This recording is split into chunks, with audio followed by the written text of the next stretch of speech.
Kita membaca dulu ya dari firman Tuhan Matius 6 ayat 25 sampai 33 ya. Saya akan bacakan. Karena itu aku berkata kepadamu, janganlah khawatir akan hidupmu, akan apa yang hendak kamu makan atau minum. Dan janganlah khawatir pula akan tubuhmu, akan apa yang hendak kamu pakai. Bukankah hidup itu lebih penting daripada makanan dan tubuh itu lebih penting daripada pakaian? Pandanglah burung-burung di langit yang tidak menabur dan tidak menuai dan tidak mengumpulkan bekal dalam lumbung, namun diberi makan oleh Bapamu yang di sorga. Bukankah kamu jauh melebihi burung-burung itu?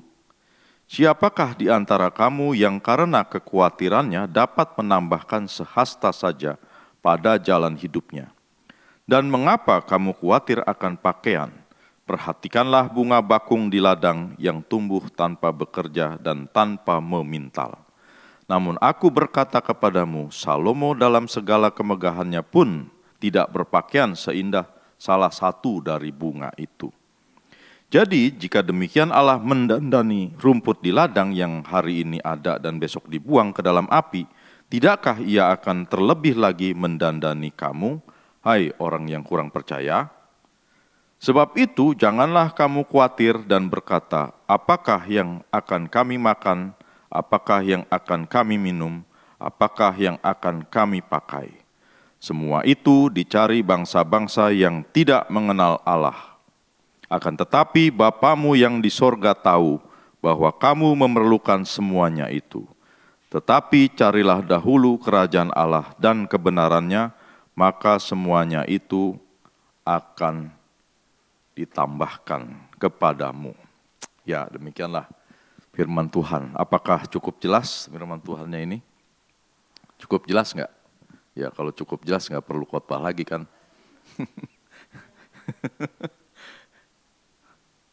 Wah, tadi lupa belajar. Ya, pada umumnya ya, orang itu cenderung berharap kondisi yang baik ya, siapapun itu, termasuk pemuda ya. Berdoa kita mencari yang baik ya, kesehatan kita baik gitu ya, lalu keselamatan kita baik, kekayaan keuangan cukup gitu ya, apa-apa kalau perlu punya kekuasaan ya atau karir yang bagus.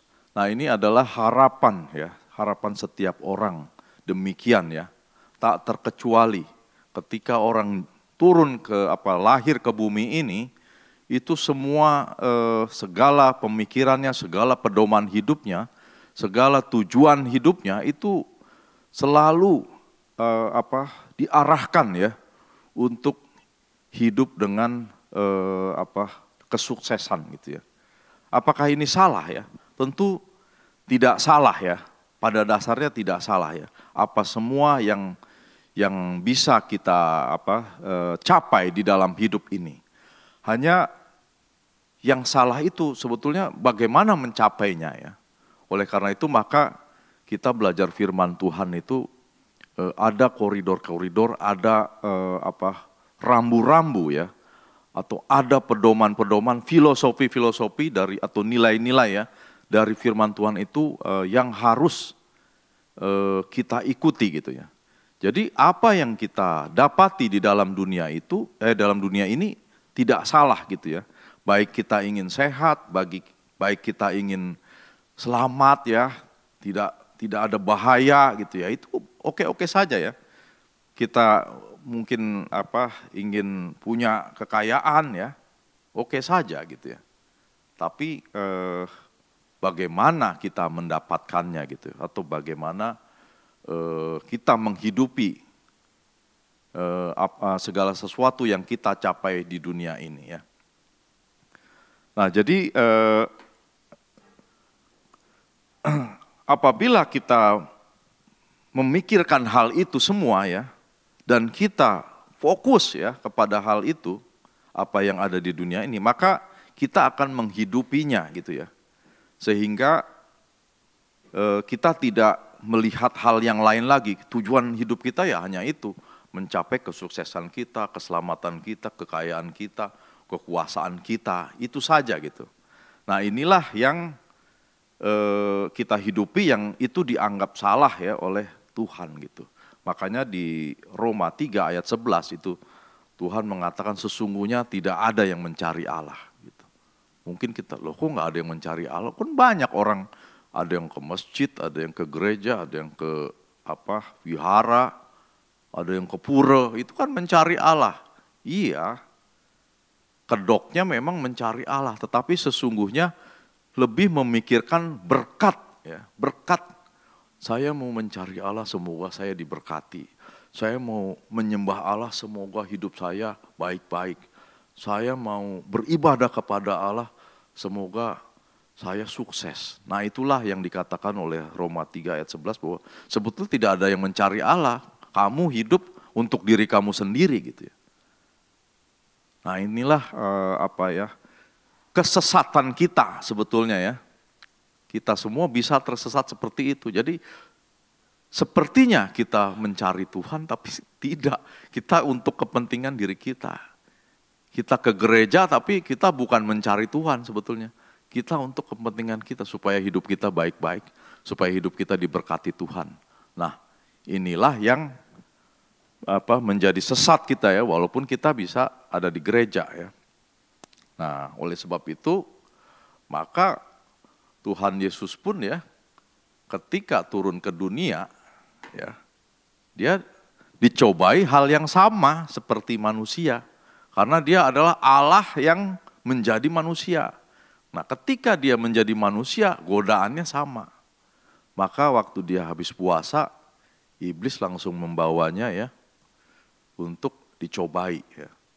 Yang pertama itu adalah karena dia lapar ya, ubah aja nih batu jadi roti kan bisa dimakan. Nah ini kan sepertinya ya kalimat iblis ini tidak salah. Dia tahu ini anak Allah bisa mengubah batu itu jadi roti. Tetapi di balik itu ya sebetulnya ini adalah godaan yang mau menggampangkan gitu ya. Tuhan Yesus disuruh cari enaknya aja, gampangnya gitu ya. Nah, kan bukankah kita juga begitu kan hidup kita pengennya enaknya. Nah ini salah gitu. Harusnya kita susah gitu ya. Bagaimana mendapatkan makan itu susah, bekerja dulu ini mau enaknya aja gitu ya. Rubah aja tuh batu jadi makan, jadi roti. Nah inilah kesalahan ya gitu. Lalu diajak lagi ke bumbungan bait Allah ya. Jatuhkan dirimu, nanti kan malaikat bisa menatang engkau. Karena engkau kan anak Allah gitu ya. Nah ini kan mencobai Tuhan juga ini. Ya kita nggak perlu mencobai Tuhan, kita sudah tahu Tuhan itu Allah Maha Kuasa gitu. Nggak usah lagi kita tes-tes gitu ya. Nggak perlu ngetes Tuhan gitu. Jadi kalau kita tahu ini makanan racun, wah kita kan anak Allah, kita minum nggak apa-apa. Ya janganlah. Memang Tuhan bisa ya menjaga kita kalau dia berkehendak gitu ya. Banyak para misionaris datang ke sebuah pelosok, lalu dia diracuni tetapi tidak mati gitu ya. Ada, banyak juga. Tapi ada juga yang mungkin mati juga ya, sejauh Tuhan berkehendak. Tapi kalau kita sudah tahu, ya nggak usah mencobai Tuhan. Tuhan Yesus disuruh menjatuhkan diri, nanti malaikat menatang engkau. Bisa nggak? Bisa saja, tapi kan tidak mau dia melakukan itu. Karena dia nggak mau mencobai Tuhan. Walaupun dia bisa sebetulnya. Dan itu tidak perlu gitu ya. Nah ini adalah sebuah ujian. Oh, kamu akan selamat, kamu anak Tuhan, kamu Tuhan, anak Allah kan gitu. Lalu kemudian dites lagi, dicobai lagi, diperlihatkan seluruh bumi, kemuliaan dan kekayaannya. Kamu akan menerima segala kuasa dan kemuliaan ini kalau kamu menyembah aku. Lalu Tuhan Yesus tidak mau, dia bilang sembahlah Tuhan Allah, hanya sembahlah hanya Tuhan Allah gitu ya. Jangan beribadah kepada Allah lain. Nah, hal-hal inilah ya yang dia di dunia itu digoda oleh seluruh keinginan dunia. Dan kita sekarang yang berada di dunia ini termasuk rekan-rekan pemuda akan sama ya mengalami hal-hal ini. Mengalami apa yang Tuhan Yesus alami seperti ini gitu. Nah, cuma bagaimana ya kalau Tuhan Yesus bisa keluar dari hal itu ya. Bisa menangkal ya segala godaan iblis itu yang dia tawarkan gitu. Nah, sekarang bagaimana dengan kita? Nah, tawaran-tawaran kita itu ya mungkin tidak audible ya kamu begitu, tapi tidak audible ada iblis bisikin kita gitu. Tidak begitu ya, tapi dia itu mencobai kita dengan segala keinginan-keinginan kita gitu ya. Nah, banyak orang ya keinginannya ya tidak jauh-jauh lagi, apalagi ya harta, ya kesuksesan, ya kekuasaan. Itu saja gitu ya, berputar-putar dari dunia diciptakan sampai saat ini ya keinginannya adalah keinginan daging ya, keinginan nafsu duniawi, keinginan hal-hal yang ada di dunia ini. Karena itulah yang bisa, karena nilai-nilai itu memang dunia menganggapnya mulia gitu ya. Nah, oleh karena itu maka melalui diskusi kita ya atau pemberitaan firman Tuhan kali ini kita belajar ya supaya kita punya pedoman itu jangan sampai terbolak-balik gitu ya. Jadi kita harus memahami ya. Nah, tadi kita telah membaca ya Matius 6 itu ya ayat 25 sampai 33. Tapi kita batasin dulu sampai yang 32 dulu. 33-nya kan carilah dahulu kerajaan Allah. Tapi sebelumnya itu kan janganlah kamu khawatir dan seterusnya gitu ya. Nah, yang pertama ya, bila hidup kita mengutamakan material ya, mengutamakan material ini, maka yang timbul itu adalah kekhawatiran gitu ya. Kenapa ya? Kalau kita mengutamakan hidup kita itu untuk material itu dalam hal ini di firman Tuhan itu digambarkan sebagai apakah yang akan kami pakai, apakah yang akan kami makan ya, apakah yang akan kami minum, itu representasi daripada material, physically, kebutuhan hidup kita ya. Jadi kita berbicara bukan soal makan, minum, pakai ini. Sebetulnya ini adalah gambaran material atau physically dari kebutuhan hidup kita. Jadi termasuk itu yang di situ rumah, di situ mobil, di situ apapun ya, harta, ya itu sebetulnya mewakili itu. Nah, kekhawatiran inilah yang membuat kekhawatiran orang sehingga hidupnya tidak tenang ya. Karena apa? Pikirannya hanya di situ. Bagaimana saya bisa mendapatkan itu? Akhirnya kalau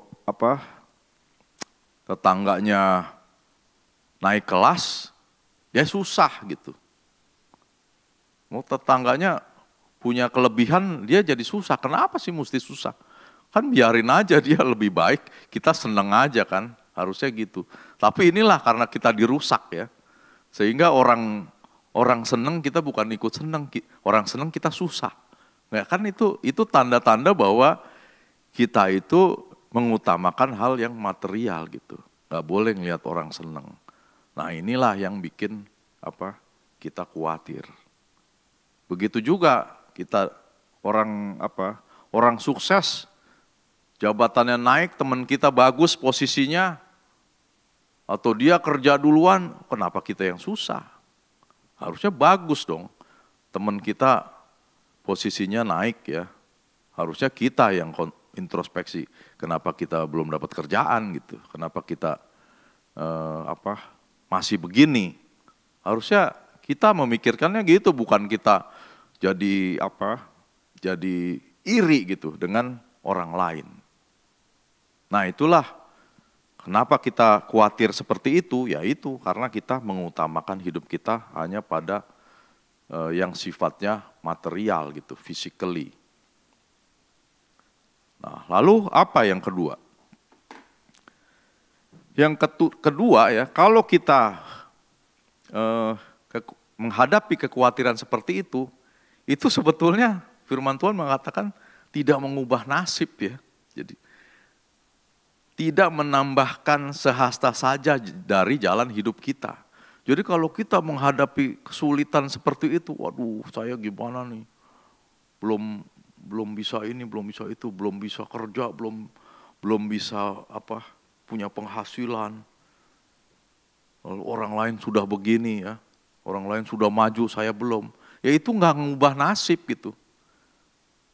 Nggak, dengan pergumulan kita yang begitu, terus kita jadi hebat, enggak juga, sama aja. Enggak ada efeknya, enggak ada pengaruhnya gitu. Jadi kalau kita masih mengutamakan hal seperti itu, sama aja pengaruhnya enggak ada. Jadi jangan dipikir kalau kita bergumul begitu terus kita jadi berubah gitu. Enggak, sama aja. Lalu yang ketiga ya. Yang ketiga apa? Tanpa sadar kita sudah menghina value diri kita ya sebagai ciptaan Allah.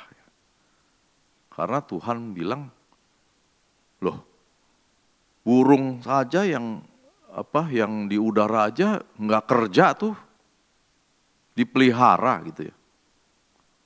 Bunga bakung yang indah itu aja indahnya melebihi Salomo loh, pakaiannya gitu. Padahal itu hanya untuk sementara, hari ini besok sudah dibuang ke dalam api. Burung pipit itu juga nggak punya lumbung, nggak punya tempat penyimpanan, boro-boro punya deposito gitu ya. Atau nabung di bank, atau ngumpulin makanan gitu, nggak punya. Tapi Tuhan bisa memelihara. Artinya Tuhan mau mengatakan kamu kan value-nya, nilainya ya, nilai kamu kan lebih tinggi gitu. Kenapa kamu seperti itu ya, menghadapi kekhawatiran gitu ya. Nah itu jadi yang keempat ya. Yang keempat itu, nah kalau kita mengutamakan hidup kita yang material itu, maka Tuhan mengatakan semua itu dicari oleh bangsa-bangsa yang tidak mengenal Allah. Artinya kita disejajarkan, ya kamu mah ya sama aja kamu sama orang nggak mengenal Tuhan juga begitu hidupnya sama, mencari harta, mencari kehidupan yang lebih baik ya, secara material gitu ya, kesuksesan dan lain sebagainya sama aja kalau kamu begitu. Orang nggak Kristen juga ya begitu juga gitu.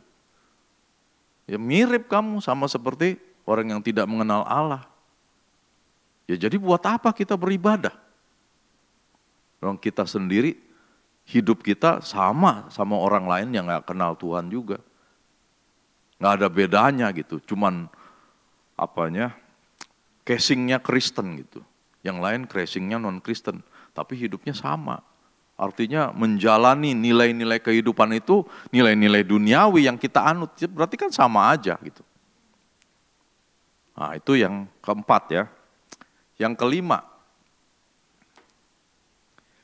kelima itu adalah kita berarti menganggap Allah itu tidak tahu ya, atau tidak mampu gitu kan. Karena kan dia bilang, Bapa di sorga itu tahu kita memerlukan semua itu. Artinya apa yang harus dipenuhi Allah terhadap hidup kita, itu dia tahu. Jadi soal makanan, pakaian, soal minuman, atau soal physically kebutuhan kita itu ya, dia tahu gitu. Tapi kalau kita mengkhawatirkan ya, atau mengutamakan yang demikian-demikian, itu kita menganggapnya sama aja Allah itu, kita menjadikan seolah-olah dia tuh nggak ngerti gitu. Nah ini sebuah kesalahan gitu ya. Nah oleh karena itu camkanlah ya 5 hal ini ya. Kalau kita mengutamakan kehidupan kita atau memfokuskan kepada hal-hal yang material tadi ya. Nah, tadi dikatakan di Matius 6 ya, ayat 25b, itu hidup lebih penting dari makanan. Ya. Tubuh lebih penting dari pakaian. Ya. Apa maknanya ya?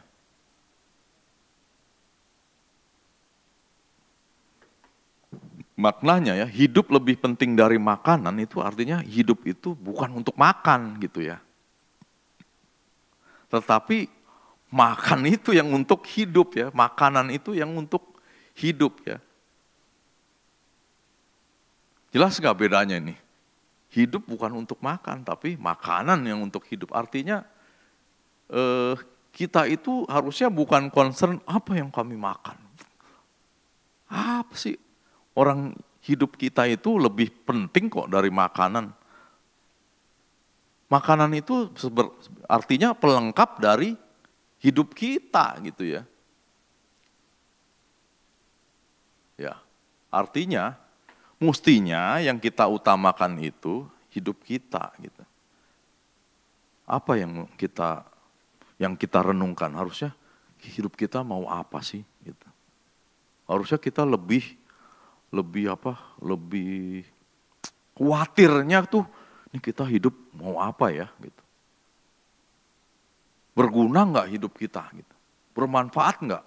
Jadi berkat nggak buat orang gitu. Menjalankan kebenaran Tuhan nggak?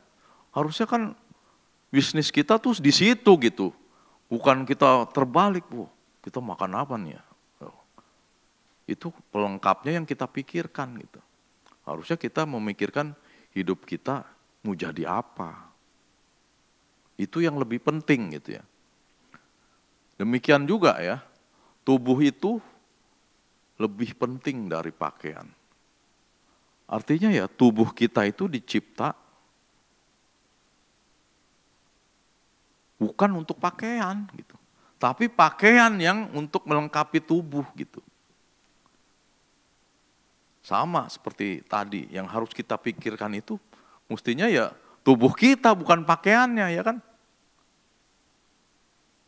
Bukan pakaiannya, tapi tubuh kita ini mau melakukan apa. Tuhan Yesus bilang tubuhmu adalah bait Roh Kudus. Harusnya apa yang dilakukan kegiatan tubuh kita ini? Kita mau apa, tugas kita apa? Itu yang harus menjadi fokus dari kehidupan kita gitu ya. Nah, jadi bedakan ya antara utama dan pelengkap ya. Jadi kalau soal makanan, soal pakaian, atau kebutuhan physically hidup kita, itu bisa kita perluas ya, kebutuhan hidup tuh macam-macam, bukan hanya makanan, pakaian, tapi seluruh yang menunjang kehidupan. Seperti sandang papan ya, atau sekarang ini ada sandang ban ya. Sandang ban itu ya bisa motor, bisa mobil, artinya kendaraan. Nah itu sebetulnya pelengkap gitu ya. Nah jangan kita terjebak, itu yang menjadi utama gitu ya. Di dalam hidup kita.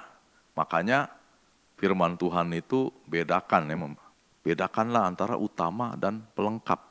Nah disinilah nilainya ya yang dikatakan di dalam Matius 6, 25 sampai 32 itu. Jadi jangan sampai kita terkecoh gitu ya. Karena kalau kita terkecoh, ya itu tadi 5 hal tadi. Salah satunya apa? Ya kamu sama seperti bangsa-bangsa yang tidak mengenal Allah. Ya sama aja, nggak ada bedanya gitu. Nah makanya jawabannya Di Matius 6 ayat 33, carilah dahulu kerajaan Allah dan kebenarannya. Nah, kata dahulu, ya, carilah dahulu, itu kata dahulu itu apa artinya?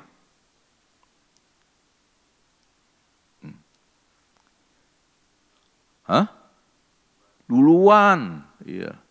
Lebih dulu gitu. Artinya carilah dahulu, lebih dulu, utamakan, prioritaskan, nomor satukan kerajaan Allah dan kebenarannya. Gitu. Selanjutnya kan maka semuanya akan ditambahkan. Nah ini jebakan hidup kita kan kadang-kadang yang tambahannya itu yang kita cari duluan gitu ya. Kerajaan Allah belakangan. Nah apa ya? Mencari kerajaan Allah ya. Mencari kerajaan Allah itu bukan berarti kerjaannya kita itu ibadah terus gitu. Jadi maha hadir gitu ya. Ada persekutuan A, ada dia di sana. Lari ke sana persekutuan B, ada dia juga. Maha hadir gitu ya, tapi M kecil gitu. Tapi ada di mana-mana persekutuan dulu. Ini orang apa sih kerjaannya gitu ya? Kalau memang memang dia hamba Tuhan full time gitu ya itu wajar ya, memang itulah bidangnya. Tapi ini nggak jelas gitu ya. Kesana, kesini, kesana, persekutuan, tapi kerjaannya nggak jelas. Nah ini belum tentu mencari kerajaan Allah. Atau berkegiatan melayani ya. Jadi jangan pikir udah main musik ini atau udah WL, udah apa itu kita sedang mengutamakan kerajaan Allah atau mencari kerajaan Allah. Hati-hati, belum tentu. Bisa saja kita mengerjakan itu karena kita ditugaskan, ya ada bagian gua sekarang. Tapi kita tidak menyadari bahwa Allah sedang memakai kita melalui talenta kita untuk melayani menjadi berkat bagi orang. Tapi konsep kita bertugas. Nah hati-hati kalau konsep bertugas ya. Makanya kalau konsepnya sedang bertugas kita, ya itu bisa sembarangan. Tidak mempersiapkan diri, tidak latihan, tidak memberi waktu. Karena kita menganggap, cuman gini aja, gampang itu. Nah inilah kesalahan ya. Itu kita tidak sedang mencari kerajaan Allah itu. Kita sedang mengerjakan sesuatu saja ya, kegiatan gitu yang kita lakukan. Ada sih di gereja terus kita gitu ya. Seharian udah di gereja terus ya, tapi nggak jelas ngapain. Nah ini juga belum tentu mencari kerajaan Allah. Terus doa, biarpun doa terus semalam suntuk kita nggak ngapa-ngapain. Doa terus, jangan kita pikir kita sedang mencari kerajaan Allah. Belum tentu gitu ya. Kita doa untuk apa? Jangan-jangan doanya yang kembali lagi yang ke awal. Kesehatan saya, jodoh saya, kerjaan saya, kesuksesan saya. Apapun ya untuk saya semua. Mana kerajaan Allahnya kalau gitu? Nah, jadi apa gitu ya? Kerajaan Allah itu ya hidup kita mengutamakan hidup kita bagi Tuhan gitu ya. Bagi kerajaannya. Jadi kalau kita punya profesi ya, punya pekerjaan di masing-masing pekerjaan kita bisa hidup bagi Tuhan ya. Hidup benar tentunya. Kalau kita bekerja, bekerjalah dengan benar. Kita sedang memberitakan kerajaannya. Karena kalau kita kerja nggak benar, orang lain yang tidak Kristen, bagaimana mau tahu bahwa kita ini adalah umat kerajaan Allah gitu ya. Justru orang tertarik dengan kekristenan ketika dia melihat diri kita beda gitu. Wah, ini kalau dia nih ngerjain beres terus ya. Nah, ketika kita ngerjain sesuatu itu beres terus, itu orang akan tertarik. Ketika tertarik, baru kita bisa cerita siapa Tuhan Yesus. Jadi kalau kita nggak beres ya, apa-apa nggak beres, di kantor nggak beres, susah kita. Ya itu nanti sama aja, dia Kristen, gua nggak Kristen, tapi sama aja kok, kerjanya gitu-gitu aja. Nah ini yang repot gitu ya. Jadi hidup benar. Apa mencari kerajaan Allah? Tentu menjalankan kehendak Allah, bukan keinginan hidup kita. Ya hidup kita tuh tadi ya, maunya kita gitu, keinginan kita. Tapi menjalankan kehendak Allah itu sesuatu yang lain. Gimana kita menjalankan kehendak Allah? Ya kita baca enggak firman-Nya gitu. Karena di Kisah 17 ya, itu ayat 10 sampai 11, itu mengatakan bahwa orang Berea itu, orang Yahudi di Berea itu lebih baik dari orang Yahudi yang ada di Tesalonika. Kenapa di situ? Di situ ada kalimat sebab mereka menyelidiki kitab suci dan kebenarannya. Nah, jadi kalau kita pengen tahu apa artinya kita mencari kerajaan Allah, kita sudah belum membaca firman gitu ya. Membaca firman itu tiap hari ya gitu ya. Ya kalau kita tidak pernah melakukan itu, ya kita belum mencari kerajaan Allah, tidak mungkin itu. Bahkan boro-boro menyelidiki, baca aja kurang gitu, ya bagaimana gitu. Nah, padahal firman Tuhan itu begitu luas, kalau kita membaca aja itu nggak cukup, mesti menyelidiki kenapa ya begini. Dan kita semakin tahu, semakin takjub soalnya kita semakin membaca Alkitab itu semakin ingin tahu, kita semakin takjub gitu ya. Nah, sehingga kita tahu apa yang Allah kehendaki dalam hidup kita gitu ya. Lalu apalagi? Tunduk pada otoritas Allah ya. Otoritas kan tahu ya artinya. Siapa yang berkuasa kan kerajaan Allah. Kalau kita mencari kerajaan Allah berarti kita mau menundukkan kepada raja kita kan. Siapa otoritasnya? Ya Allah. Nah, di dalam sebuah kerajaan itu ada apa? Ada aturan, ada hukum. Ya kita harus takluk kepada hukum dan peraturan yang ada. Makanya kalau kita keluar negeri ya, kita orang Indonesia gitu, WNI, kita takluk pada hukum Indonesia. Tapi begitu kita ke Singapura, ya hukum Singapura gitu ya. Ngeludah sembarangan bisa kena sanksi, denda. Ya karena apa? Otoritasnya beda, udah otoritas Singapura, hukum Singapura. Nah, kalau kita mau masuk dalam kerajaan Allah, bersedia ya kita mencari kerajaan Allah dan masuk di dalamnya, ya kita harus tunduk kepada rajanya. Artinya apa? Tunduk pada hukum dan peraturannya. Kalau kita tidak tunduk pada peraturan dan hukum Allah, ya apa yang kita cari? Kita bohong kita mencari kerajaan Allah. Kalau kita tidak mau tunduk dalam peraturan dan hukumnya Dia gitu. Nah, jadi gimana ya? Ya, mencari kerajaan Allah itu kita cek aja kehidupan kita tuh mirip-mirip nggak seperti Kristus gitu ya. Kristus itu turun ke dunia itu, dia bukan kehendak dirinya ya, kehendak Bapaknya. Dia harus disalibkan, itu adalah kehendak Bapaknya. Dia harus mengalami penderitaan, memikul salib, ya, sangkal diri itu kehendak Bapaknya. Nah sekarang kita gitu ya, apakah kita sedang mencari kerajaan Allah dan kebenarannya?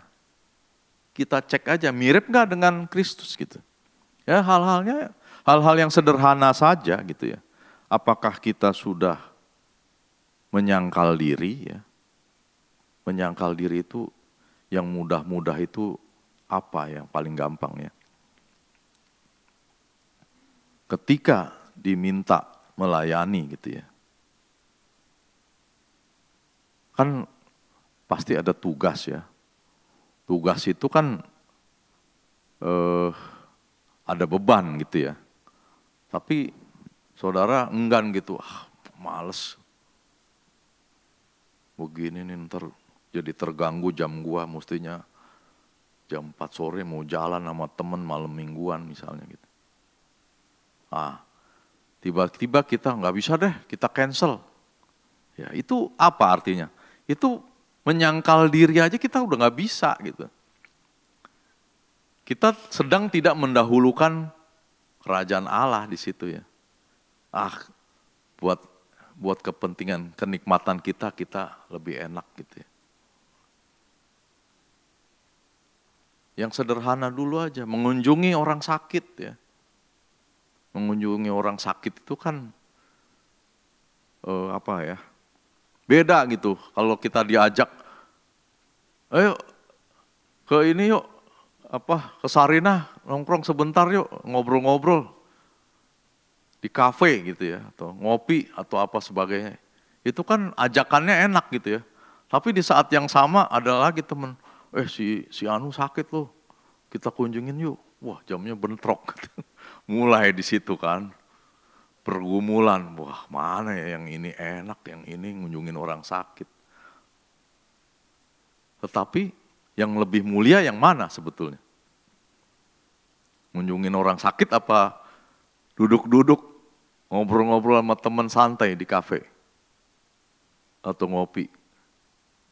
Nah, itulah hal-hal yang kecil. Bagaimana apakah kita sedang menghidupi sedang mencari kerajaan Allah. Ya itulah yang dilakukan Kristus. Kristus itu tidak pernah membiarkan dirinya itu menikmati dunia ini. Semua disangkalnya ya. Sampai dia ke kayu salib ya, sampai dia dipaku, disalib, itu enggak ada kehendaknya. Dia itu sama seperti manusia ketika dia bergumul di Getsemani, berpeluh keringatnya itu ya untuk menahan suatu pergumulan penderitaan itu dalam penebusan dosa manusia. Itu berat gitu ya. Tapi dia mau memikul itu. Nah kita tidak diminta memikul sampai sejauh itu, kita cek aja diri kita masing-masing. Sejauh mana kita mementingkan kerajaan Allah atau keinginan kenikmatan duniawi kita gitu ya. Nah sesungguhnya ya di perikop ini ya itu adalah ada di Matius 6 19 sampai 20 itu cerita mengenai hal mengumpulkan harta ya. Nah ini ada hubungannya soalnya. Janganlah mengumpulkan harta di bumi ya. Di bumi ngengat dan karat merusakkannya. Pencuri bisa membongkar ya serta mencurinya. Lalu kumpulkanlah bagimu harta di sorga. Di sorga tidak ada ngengat dan karat ya. Tidak ada yang merusak. Nah ini apa artinya ya? Karena memang kehidupan kita di dunia ini itu jebakannya itu ya mengumpulkan kekayaan gitu. Nah firman Tuhan mengatakan di bumi ngengat dan karat merusakkannya. Artinya itu sebetulnya harta itu tidak abadi gitu ya. Dalam kasus misalnya tsunami ya di Aceh, itu harta habis seketika aja bisa gempa bumi. Habis, itu sementara aja. Orang bisa mengumpulkan banyak-banyak tapi waktu terjadi musibah seperti itu, siapa yang bisa bertahan gitu? Seketika hartanya habis.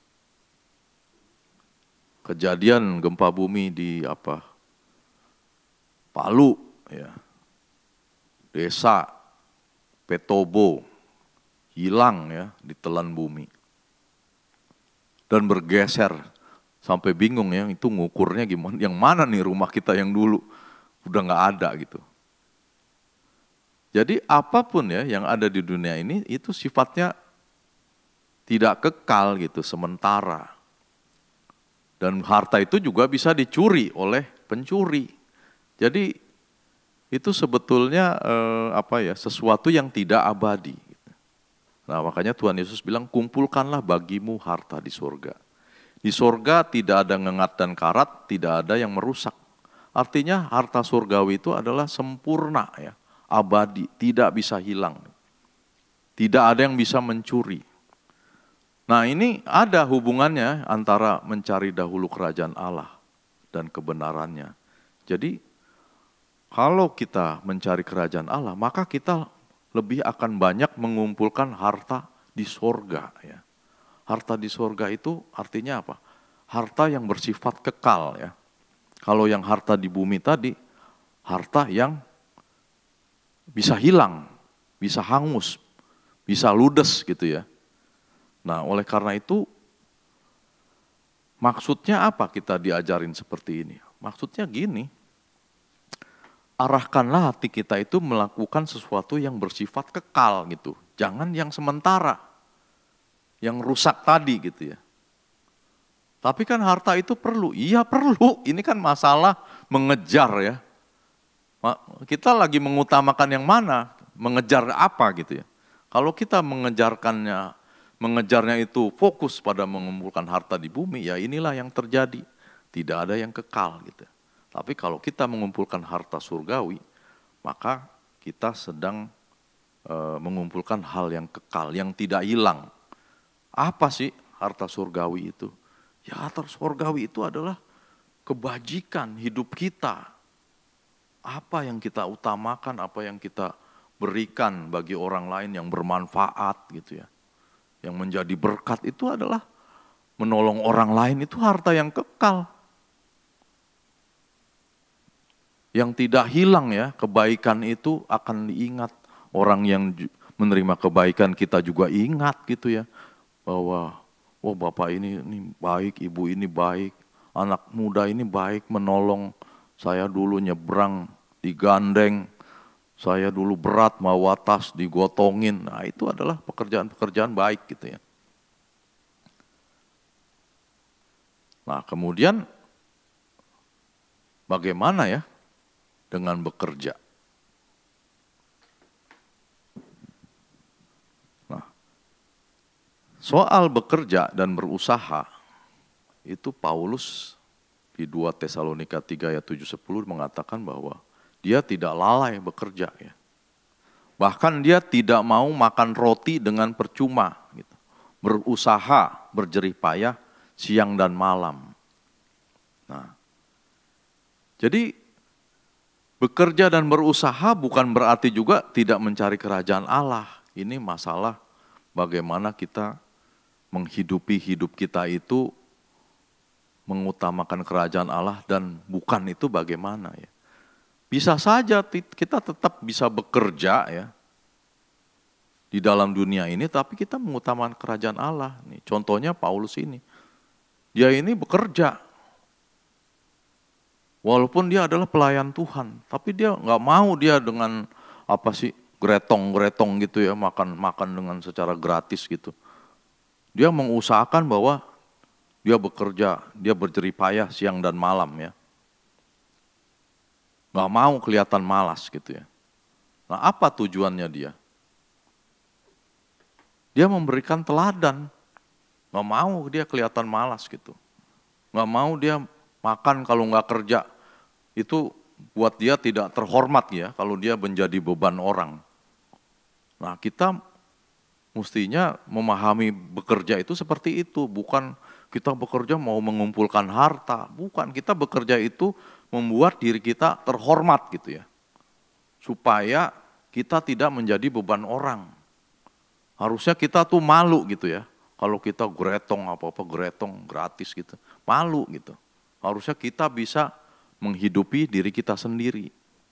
Karena apa? Karena Tuhan memberi nilai kepada kita, value yang lebih dari binatang ya, seperti burung-burung tadi, lebih dari tumbuhan. Karena kita diciptakan dengan nafas Allah gitu ya. Sehingga kita mampu seharusnya hidup terhormat ya. Nah, jadi kalau kita tidak, Paulus mengatakan jika tidak mau bekerja, janganlah ia makan ya. Nah ini nilai Kristen nih. Jadi kalau kita nggak mau kerja ya nggak pantas makan gitu sebetulnya. Jadi makanya kita harus tetap bekerja, tapi bekerja kita itu bukan mengutamakan tadi ya keinginan duniawi lagi, tetapi kita bekerja untuk membuat diri kita supaya kita terhormat, tidak menjadi beban orang lain. Nah, terakhir ya, utamakanlah hidup kita bagi kerajaannya. Jadi kalau kita mengutamakan hidup kita bagi kerajaannya, kerajaan Allah ya, Tuhan akan tahu keperluan hidup kita ya. Dia mengatakan, maka semuanya itu akan ditambahkan kepadamu. Jadi pedomannya jangan dibalik ya. Jadi jangan keperluan kita itu lebih diutamakan daripada kita mencari kerajaannya. Kita menomorsatukan kerajaannya, maka bagian Allah yang akan melengkapi segala kebutuhan kita. Itu prinsipnya ya. Ya, demikianlah ya. Kiranya teman-teman pemuda bisa memahami ya apa yang saya sharingkan.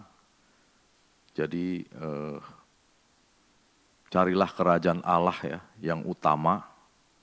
Jadi carilah kerajaan Allah itu bukan berarti kita di dalam gereja terus melayani terus, bukan seperti itu ya, tetapi hakikatnya ya, waktu kita melayani kita menyadari enggak kita sedang membangun kerajaan Allah itu. Waktu kita hidup, apa yang kita cari gitu ya. Apakah kita cuma mau kesuksesan hidup, ya, itu kita tidak mencari kerajaan Allah. Dan ini adalah nilai-nilai yang perlu disadari, karena di dalam kehidupan ini kita bisa terjebak di dalam konsep duniawi yang ditawarkan, sehingga kita bisa sama gitu dengan dunia ini. Nah inilah jangan sampai kita sama ya, kita punya pedoman di dalam firman Tuhan yang mengajarkan bahwa hidup kita yang terutama itu adalah kita mencari kerajaan Allah dan kebenarannya. Itulah yang utama, yang lain kebutuhan fisikal kita itu adalah pelengkap ya. Demikianlah firman Tuhan, mari kita berdoa.